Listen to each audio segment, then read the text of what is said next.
Psalm 10. Let's go to Psalm 10. Psalm 10. That's why it tells us, let me see, it's either Psalm 10 or Psalm 18. Psalm 10, no, 18, Psalm 18, verse 10. That's why it tells us in Psalm 18, verse 10. What does it say? Proverbs. I'm sorry, I made a mistake. Proverbs 18, verse 10. The name of Yahweh is a strong tower. The righteous runneth into it and is safe. Okay, we can see that the name can only be accessed. You can call on it, but the name is accessed through righteousness, keeping of the commandments. Now, let us go and see that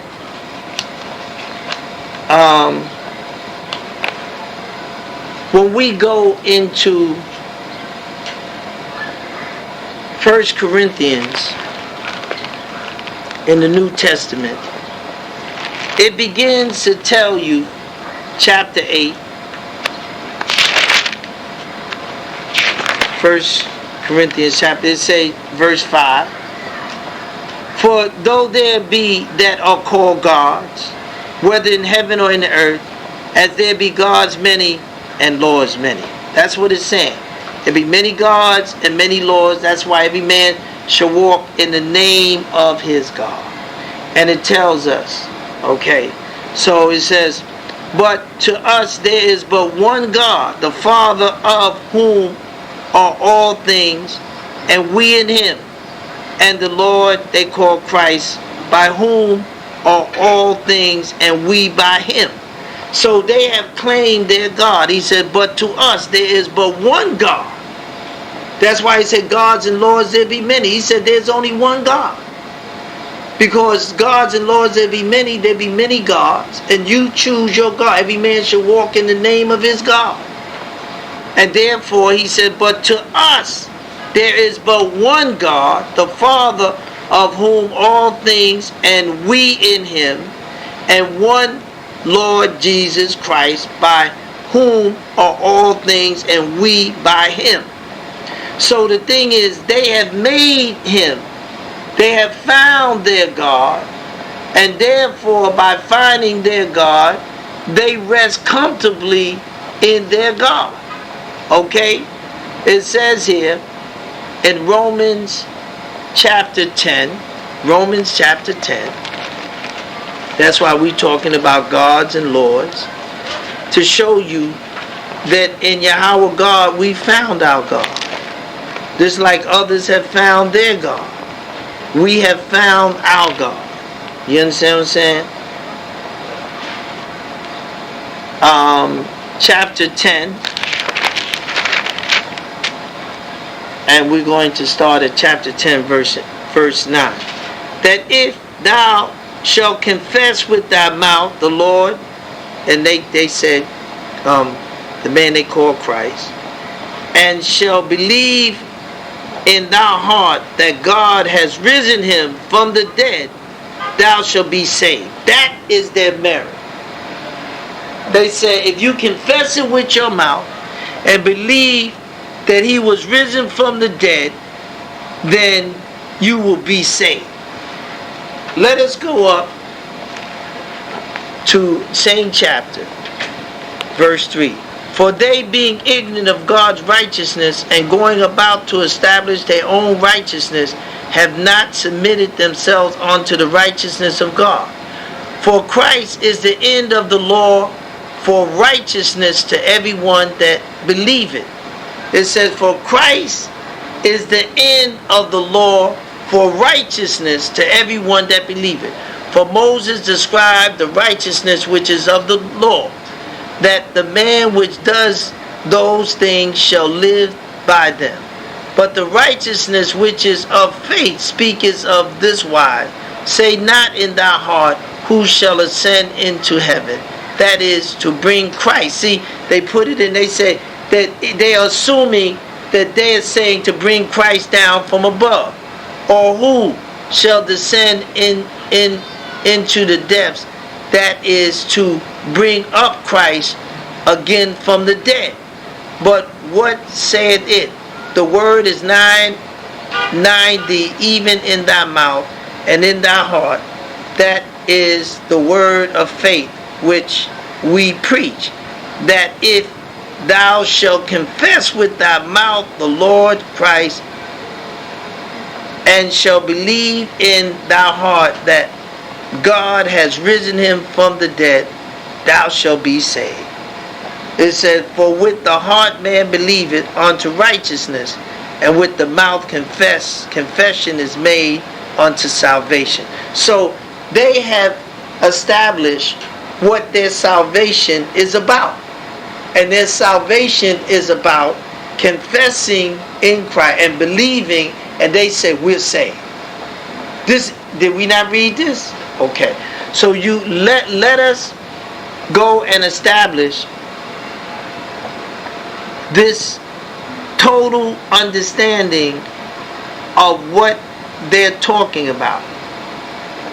Let's go in the book of Acts, because this is what they're saying, and you should have a clear understanding of how they believe and what they believe in.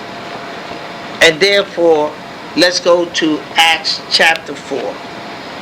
I want to bring this and make it as clear that in certain instances it makes no sense whatsoever, but I would prefer us, Acts 3, I want us to read it for ourselves to show you that the cosmetics that has been used to camouflage an absolute truth, and therefore they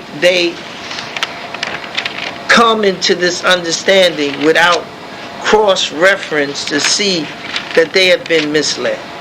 So we go into Acts chapter 3 and we go to verse 6. Then Peter said, silver and gold have I none, but such as I have, I give thee. In the name of Christ of Nazareth, rise up and walk. So he said, this name, we can also go down to the same chapter, Acts chapter 4, and we can read starting at Acts chapter 4,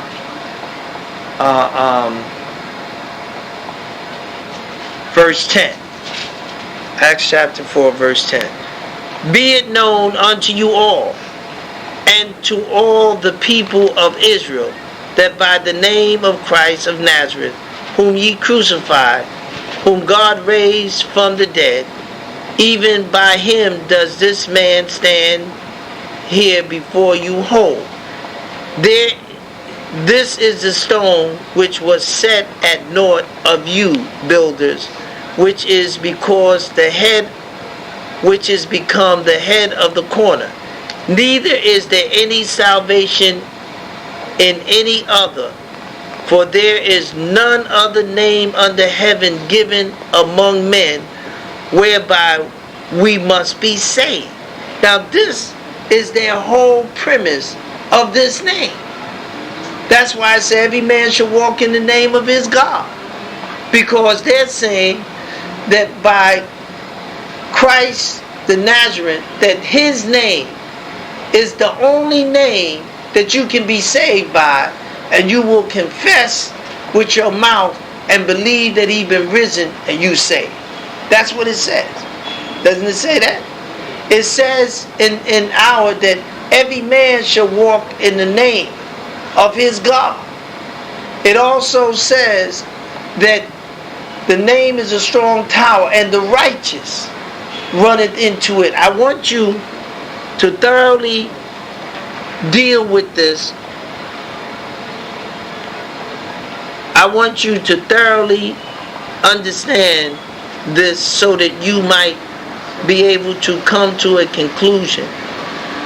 Because let's go to St. John, because this name has a power to it that they confess that it has. And therefore, we're not saying it doesn't. We're just going to analyze it to the point, and we're going to St. John, chapter 14.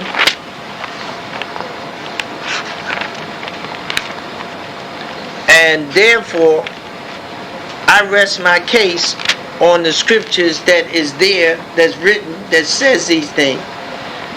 St. John 14, verse 13 to 14. And whatsoever ye ask in my name, that will I do, that the Father may be glorified in the Son. If ye shall ask anything in my name, I will do it. Does it not say that? In his name. It says so right here, that you ask anything in his name. Okay. Let's go to St. John chapter 16. It also says here, St. John 16:23, and in that day ye shall ask me nothing. Verily, verily I say unto you, whatsoever ye shall ask the Father in my name, he will give it you. It also goes down and says, verse 26, at that day ye shall ask in my name, and I will say not unto you that I will pray the Father for you. So the thing is that this is established on his very name.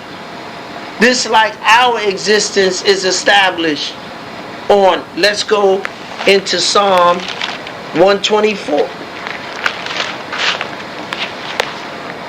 Psalm 124. Our whole thing is established on the name of our God. Verse 8. And so I want to show you the cross-reference that this is about the name of your God. Gods and lords there be many. Verse 124, verse 8. What does it say? It said, our help is in the name of Yahweh, who made heaven and earth. Okay, he said our help is in the name of Yahweh, who made heaven and earth. Our help. And Yahweh said the name is a strong tower, and the righteous runneth into it and is saved. Doesn't it say that? And this is what you must understand. Let's go into Micah. Micah is the last book going into the New Testament. I want to verify certain things. Malachi? Yeah, Malachi. Sorry about that. So the thing is, Yahweh God says here, Micah chapter 1, verse 14. Malachi, verse 1. Malachi, go ahead. But cursed be the deceiver which hath in his flock a male, and voweth and sacrificeth unto Yahweh a corrupt thing. For I am a great king, saith Yahweh of hosts, and my name is dreadful among the heathen. He said his name, so our God name is a dreadful name among the heathens. It also say in that same chapter, verse 11. For from the rising of the sun even unto the going down of the same, my name shall be great among the Gentiles, and in every place incense shall be offered unto my name, and a pure offering from my name shall be great among the heathens, saith Yahweh of hosts. See, so the point is that I'm showing you a veritable, that these are not the same one of the God that they're talking in the New Testament and the God that they're talking in the Old Testament. But what they given, he said, ask anything in my name. Just ask anything in his name. And one is saying that his name is dreadful among the heathens. It didn't say that. This ain't talking about Christ. This is Talking not one psalm from Psalm 1 to Psalm 150 ever have any glimpse of a Savior that would have that name called Jesus Christ. Not one. Not in English, nor in the language that it was translated out. Not one. And therefore, if you get an older book, it said translated out of the original Greek. So that means his name was Greek. So it never said it was translated from Hebrew. It said translated out of the original Greek. So his name would be Greek. So if you say that that language of his name will give you power in his name and ask anything and it will be given to you, you couldn't say it in English. You would have to say it in Greek. Am I right? Because if you get a Bible, before they took it out, it said translate out original Greek. The New Old Testament, it said translated from the original tongue. They never tell you. But they do tell you of the New Testament that it was Greek. So you would call his name in Greek. But he was what? A Jew, an Israelite. He was from the tribe of what? Judah. And therefore, if you call, you're supposed to be able to call on his name and act in his name. Anything. And therefore, when we draw a conclusion, we find out that everybody that's walking in that name to their God, and we're walking in the name of our God. And therefore, because this is what has been said, that has been written down. For all people shall walk in the name of his God. And to get into the Christian way of thinking, you confess his name and you believe that he's risen and you're saved. Did we not read that? Okay. Your salvation comes through obedience to keeping of the Torah. Because Yahweh God says this, and we're not making it up. That's right. We're not making this up. This is actual facts. So that we will have we establish ourselves in a position of absolute truth. Not partial truth, but absolute truth. And therefore, in absolute truth, what it says here, behold, the day cometh, said Yahweh, that I will make a new covenant with the house of Israel and with the house of Judah. Because he said what? Not according to the covenant that I made with their fathers in the day that I took them by the hand to bring them out of the land of Egypt, which my covenant they broke, although I was a husband unto them, said Yahweh. So we know that the children of Israel, there will be a new covenant given them, because they broke the old covenant. And this was established in the first part of Abraham. He said, I will establish my covenant in their generation. And therefore, when we read these things, we draw substance that this is our God. And we know who our God is. We don't have nothing to do with any Christian or any other. And as they walk in the name of their God, we walk in the name of our God. Because in the name of our God, we call upon him that he may aid us through our journey but he can only aid us if we do that which is right. This, like the stipulations was for them to confess and to believe that he raised and they were saved. That's what it said. And it goes on even more. But at the same time, those was the premise that was set up. But for us, what did it say in Deuteronomy? Chapter 30.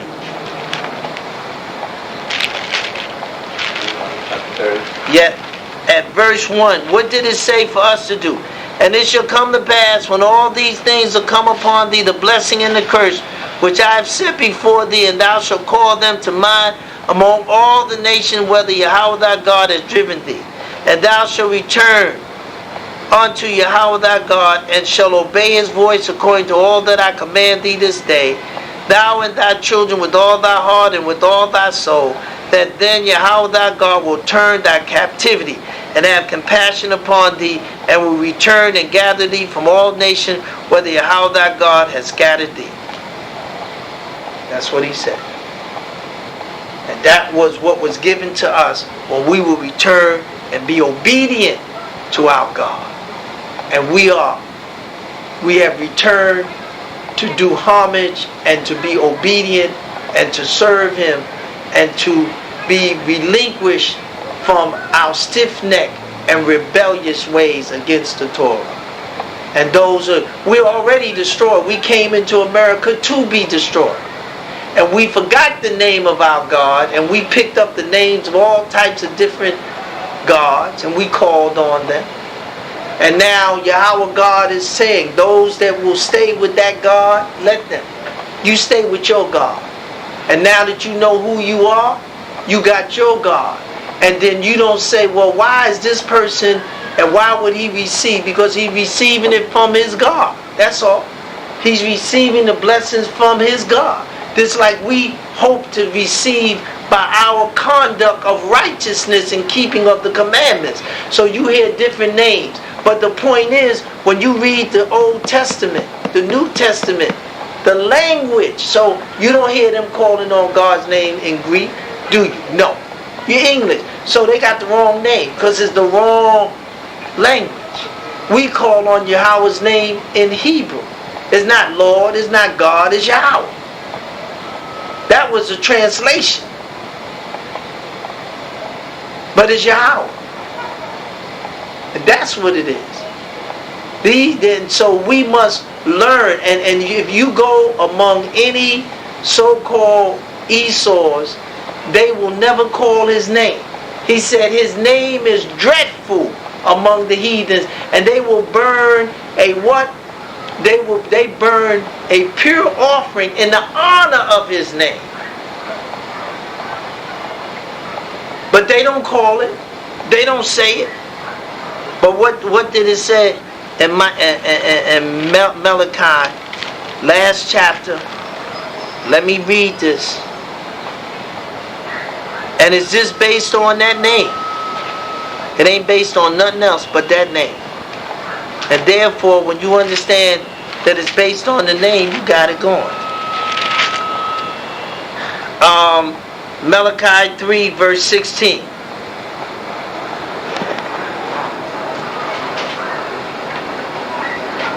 Malachi 3, verse 16. Then they that feared Yahweh spake often one to another.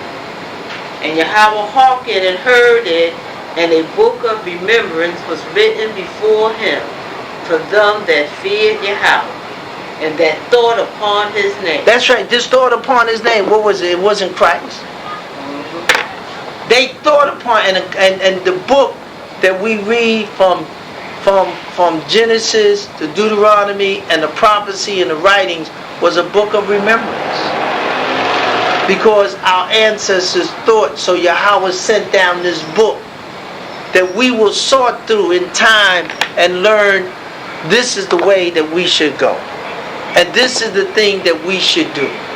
And that Yahweh would have mercy upon us. He said, they just thought, and he said, Yahweh wrote a book of remembrance of them that what just thought upon his name. They just gave thought.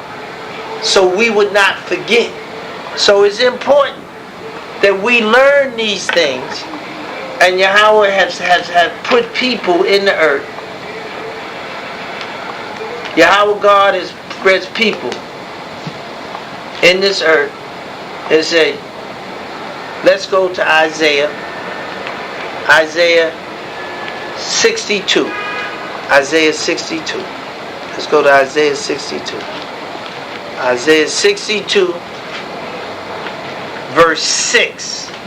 Isaiah 62, verse 6. I have set watchmen on thy walls, O Jerusalem, which shall never hold their peace day nor night.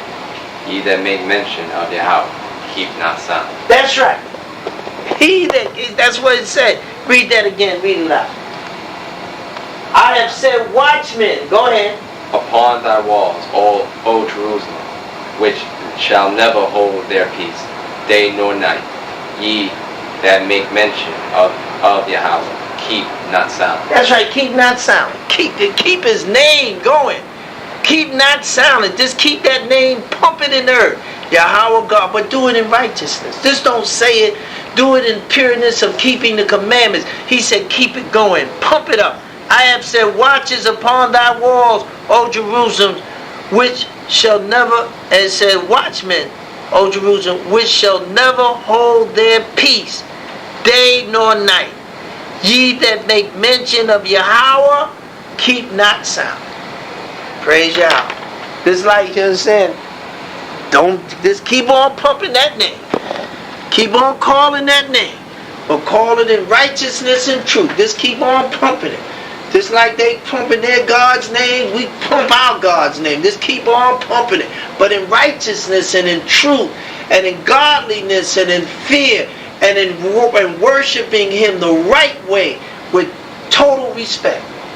But don't stop calling His name. Yahweh Elohayama. Yahweh Elohayama. Yahweh Elohayama. Yahweh Elohayama. Yahweh Elohayama. Yahweh Elohayama. Elohayama. Yahweh Elohayama. Elohayama. Yahweh Elohayama. Elohayama. Yahweh Elohayama. Elohayama. Yahweh Elohayama. May Yahweh's name be ever praised. Amen. They say astonishment. Those that know your history can never believe that you sunk this low. Why? Because Yahweh said what He says here. The stranger that is within thee shall get up above thee very high. Look at all these groups, from the Puerto Rican to every group that have come here. They've gotten over you. And this is a place where you suffered. And not only was enslaved, but paid taxes. The slave paid taxes. After they went and continued, and they set in place a system to keep you in place. That's right. They'll let other people that is different than you, but is the same as you, and give them something. They said, like one man asked me, he says, well, why are you black people in your community don't own no stores? So I said to him, after he finished, I says, you can go in the white people community and they don't own no stores either. And he said, you're absolutely correct. If you go in the white community, they own their stores. Foreigners own stores in their community. So I told him, I said, you know why? I said, because white people like to be served and we like to be served. And the guy looked at me, he said, what? I said, we like to be served. They only in our community because there's money. They're not in your community because you're poor. But we are people that rather have other people serve us. Didn't it say let people serve you? It says so right here. So they come in the community. They come into your community. And therefore they open up stores. And the stores only exist because you go into the stores. But they have something you want. So they're serving you. There ain't no money there, they wouldn't come in your community. But you can't go into a Chinese community, go in a Chinese community and open up and try to sell them fried chicken. They won't buy. Go into a Latino community, they won't serve you. You make the difference of who's in your community. And I don't blame them. Why would you let somebody in your community and let people braid your hair? Black people can braid hair. You give your economy, your money away to other people that don't care nothing about you. So therefore, they come into your community and they have no respect for you because you give it to them. Therefore, you can't be mad at nobody. Because people look out for themselves. You can't go up on Broadway, go up there and open up a business. They will not serve you. Now, if you speak Spanish, you might get served because they feel you're one of them. And the best part about you speak Spanish and you can be dark, they could never say you're not Spanish. But they're not Latinos because that means they would be Europeans. They're Hispanic. But at the same time, different names make people think different ways. But when you know the truth of it, they are as close to you. But many times those that look in the mirror and don't want to say they black, they don't. But you gotta respect what everybody else is doing when you understand who you are. So you might do what represents you. And people will respect you. The reason why nobody respects a black man is because he's about everybody else's business except his own. But at the same time, how could the black man be about everybody, but not be about everybody's business? Because his business was taken from him and